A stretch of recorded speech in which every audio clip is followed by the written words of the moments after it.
Uma decisão que vem causando muita polêmica no meio jurídico, inclusive hoje tem uma publicação de uma entrevista do ministro Antônio Dias Toffoli, presidente do Supremo, afirmando que o Estado não quer estar sob o controle do judiciário. É fascista e policialesco. O ministro afirma que a decisão que paralisa a apuração de investigações, como, por exemplo, a que envolve um dos filhos do presidente da República, Jair Bolsonaro, tenta defender cidadãos. E, gentilmente, visitando os estúdios aqui do Jornal da Manhã, estamos recebendo o Procurador-Geral de Justiça do Estado de São Paulo, Jean Paulo Ismânio. Procurador, bom dia, eu sei que o senhor sempre nos acompanha, nos ouvindo, e a gente já fez outras entrevistas aqui, mas é a primeira vez que o senhor vem aqui aos nossos estúdios. Muito obrigado pela visita. Obrigado, Thiago. É uma alegria, um prazer estar aqui no Jornal da Manhã da Jovem Pan, que acompanha a vida da gente, né? Eu estava ouvindo a vinheta e essa vinheta nos acompanha há longo tempo, né? Acho que são mais de uma geração, né, de ouvintes, então para mim é uma alegria enorme estar aqui.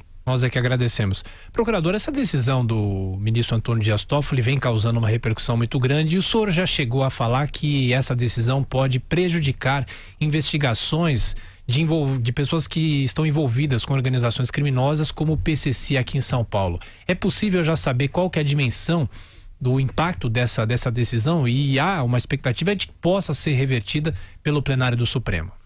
Olha, a gente está fazendo os levantamentos iniciais, né? O que nos chama a atenção é porque os casos que envolvem lavagem de dinheiro, e tráfico de drogas e crime organizado e que dependem dessa verificação, né, de movimentação financeira, eles são, primeiro, de muita repercussão, de muita importância e, segundo, estão no estado todo, né? Então, nós ainda não temos uma exata numeração. Criei um grupo de trabalho no Ministério Público para poder fazer os levantamentos e fazer os estudos iniciais da decisão e das suas consequências, né?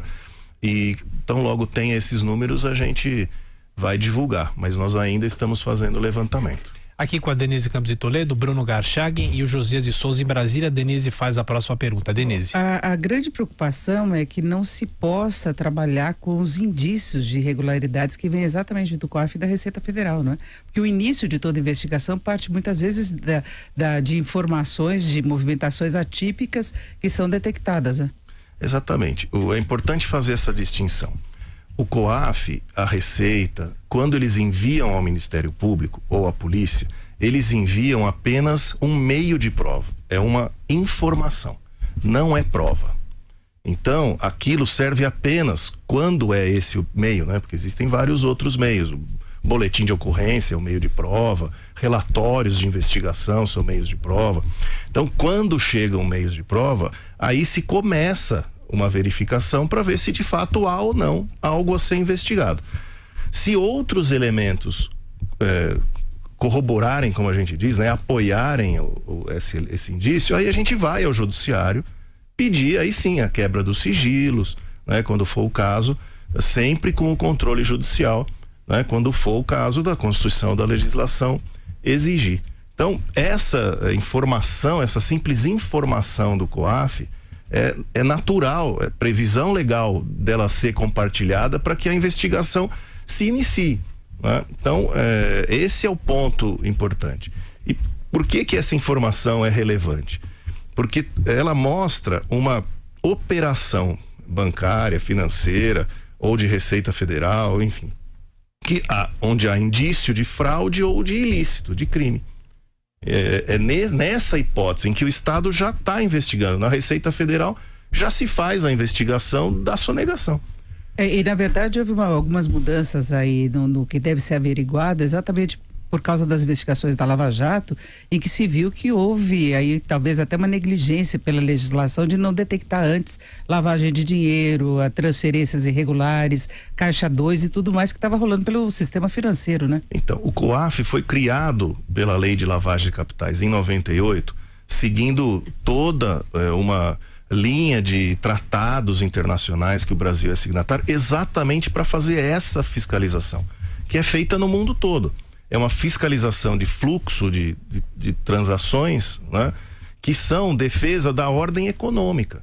É importante para o país que exista um órgão que faça uma investigação preliminar de fluxo, né, das transações bancárias ou das transações né, de pagamento de imposto. Isso até o nome da OCDE, né? Exatamente. Isso é uma determinação internacional. Então o COAF é importante para esse tipo de verificação. E é uma defesa, insisto, dessa ordem econômica que é importante para o país.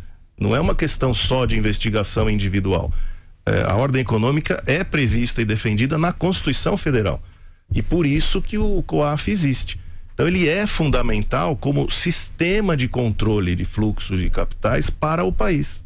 Procurador-Geral de Justiça do Estado de São Paulo, Jean Paulo Ismani, aqui nos estúdios da Jovem Pan, Bruno Garchag. Procurador, bom dia. Obrigado pela generosidade em vir aqui conceder a entrevista.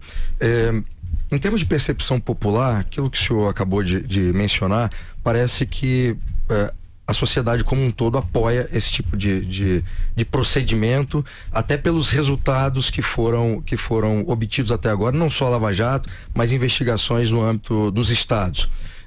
Agora, essa decisão do Toffoli e a discussão jurídica que partiu daí, parece que jogou luz num problema que não aparecia, e eu queria saber se isso é um problema realmente que não aparecia, que era a amplitude dessas informações que eram coletadas e depois enviadas.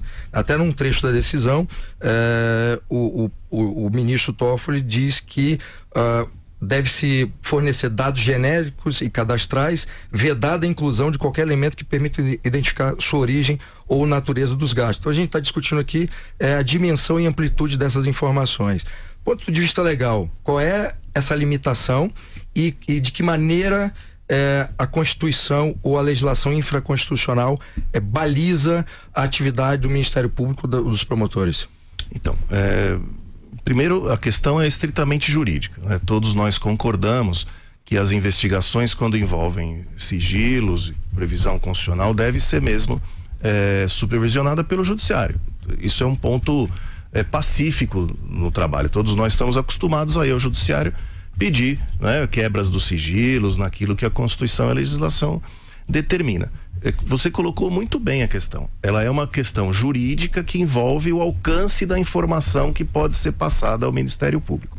Quando o COAF levanta o RIF, né, um relatório de informação financeira, chama RIF. O COAF levanta esses dados e encaminha à polícia ou ao Ministério Público, e nesse RIF vem exatamente esses dados. Vem a movimentação financeira, que ela é anormal, atípica, com indício de que houve fraude, e a partir daí são obtidos dados. Quando dados sigilosos, né, são necessários, aí sim, aí a gente vai ao judiciário obter, porque aí você precisa saber para quem foi o dinheiro, de onde veio o dinheiro, ou qualquer outro tipo de sigilo. Então, o que nós estamos discutindo é que este RIF do COAF, que é simplesmente um meio de prova, ele não tem necessidade de ser autorizado judicialmente, porque ele essa informação, né, de que algo irregular foi detectado, e a partir daí a investigação é feita.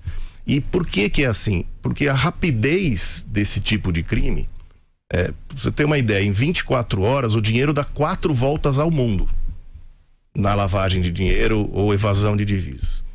E em 24 horas a gente recebe o RIF e encaminha para a investigação. Então, se demorar todo esse tempo para que a gente consiga fazer o início, e na verdade se trata disso, de um início de verificação, nunca mais nós vamos conseguir achar onde está isso, porque o dinheiro vai e volta de uma maneira muito rápida e muito eficiente. Ele volta em empresas, a lavagem tem meios muito rápidos e engenhosos de ocorrer. E muitas vezes precisa de gente muito especializada para localizar. Precisa de laboratório, de técnica, e precisa de instrumentos de computador, de inteligência, né, artificial, gente especializada para fazer a busca. Então, esse é o motivo, né, no mundo todo, insisto, de que essas informações sejam rapidamente tramitadas para verificar se há ou não de fato esse ilícito. Não havendo ilícito, aí evidentemente não tem motivo para fazer a investigação. Volta aqui nos estúdios do Jornal da Manhã, entrevistando o Procurador-Geral de Justiça de São Paulo, Jean Paulo Ismani. Agora a pergunta de Josias de Souza, que chega de Brasília. Oi, Josias, diga. Procurador, bom dia. Eu queria que o senhor nos desse uma ideia do que ocorreria caso essa posição do ministro Toffoli prevaleça e, eventualmente, o COAF agora, antes de compartilhar os dados com o Ministério Público e com outros órgãos de investigação, ele tenha que obter uma decisão judicial. Que tipo de interferência algo assim teria na condução das investigações e no congestionamento do nosso judiciário? Bom, Josias, os casos que estão em andamento, nós imaginam, e nós estamos fazendo os estudos, mas nós vamos pedir, evidentemente, se essa decisão prevalecer, nós vamos pedir ao judiciário que revalide, que permita que a investigação prossiga. Agora, o problema é o seguinte: nós não sabemos que existe a movimentação financeira antes que o COAF informe. Então, fica sem sentido exigir judicialmente uma informação que não é prova. Essa é a questão jurídica. Não tem, a gente, para dizer que precisa do COAF, nós já vamos ter a prova antes, aí não precisa mais, porque o que o COAF vai dizer é que houve uma movimentação estranha. Bom, se a gente já tem prova de que há um crime, a gente só vai pedir para o juiz já direto a quebra do sigilo e os dados bancários, que aí sim são necessários para a investigação. Então, essa na minha visão, a confusão que tem sido feita.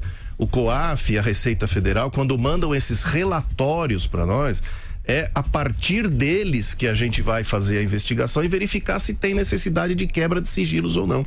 Se precisar da ordem judicial, nós não vamos saber que existe esse tipo de transação, ou se já soubermos, não precisamos mais da informação. Então, é da essência do COAF informar essa divergência, essas questões que ele localiza no trâmite da investigação. Então, é essa a questão que nós vamos aprofundar o estudo e vamos levar ao Supremo, para que o próprio ministro Toffoli e todos os ministros possam perceber. O senhor diria que hoje, do modo como está funcionando, faz sentido a preocupação do ministro Toffoli? O senhor diria que o COAF está exorbitando, passando para o Ministério Público, para os outros órgãos de investigação, dados que não poderiam ser repassados, ou a coisa funciona nos limites da legalidade? Olha, de uma maneira geral, dentro dos limites da legalidade. Evidentemente que pode haver, em casos concretos, abuso, e para isso, evidentemente, tem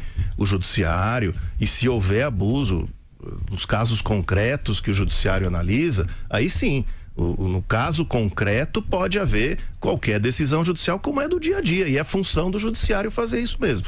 Havendo abuso, eles devem decidir pelo trancamento, enfim, como sempre faz, isso é do dia a dia. Agora, não dá para pressupor que o relatório é um abuso, porque o relatório não é um abuso, essa é a questão. É um simples relatório de que há alguma irregularidade numa determinada transação. Então, a gente não pode confundir esse relatório nem com prova, que ele não é, e nem com algo que precise de uma autorização, porque é um simples relatório que o COAF solta. Evidente, a partir do relatório, o que acontecer, se for abusivo, aí sim justifica a intervenção do judiciário, como isso é no dia a dia. Procuradora, a última pergunta, Denise. A impressão que fica por essa suspensão dessas investigações é que o COAF agiria motivado por alguma suspeita, alguma desconfiança, então seria uma coisa meio por baixo do pano para ir atrás da irregularidade, não que partiria de alguma coisa detectada. Isso acontece? Quando se tem uma suspeita eventual com uma pessoa, se pede para o COAF a apurar? Então, não há necessidade de pedir para o COAF apurar, porque se há suspeita, os dados que a gente precisa são de outra ordem. São aí sim dados de sigilo. O COAF é que traz a suspeita em regra, né? Pode haver um ou outro caso em que as provas são muito tênues e aí se peça para o COAF uma verificação, qual é o RIF daquilo, para saber se de fato tem mais alguma coisa que a gente não está vendo. Mas é sempre em fase preliminar. Eu entendo a questão do mau uso dos dados. Isso acontece não é só com o COAF, isso acontece com inúmeras outras situações, né? São quebras de sigilo indevidas, porque o sigilo é necessário, né? Exploração política de determinadas informações, o que também é indevido, porque isso se deve tratar numa seara técnica de investigação. Então, combater abuso, não há nenhuma discussão. né? O problema é transformar o abuso, que é exceção, em regra, né? E transformar uma informação de um órgão que faz isso naturalmente numa discussão de prova, de quebra de sigilo, onde não tem sigilo naquela informação. Essa é a questão que a gente precisa definir. Procurador-Geral de Justiça de São Paulo, Jean Paulo Ismânio, mais uma vez, muito obrigado por visitar os estúdios aqui do Jornal da Manhã. Seja sempre bem-vindo e volte mais vezes. Obrigado. Olha, o prazer é todo meu. Uma alegria eu ter participado do Jornal da Manhã. Um grande abraço a todos. Tá certo, muito obrigado.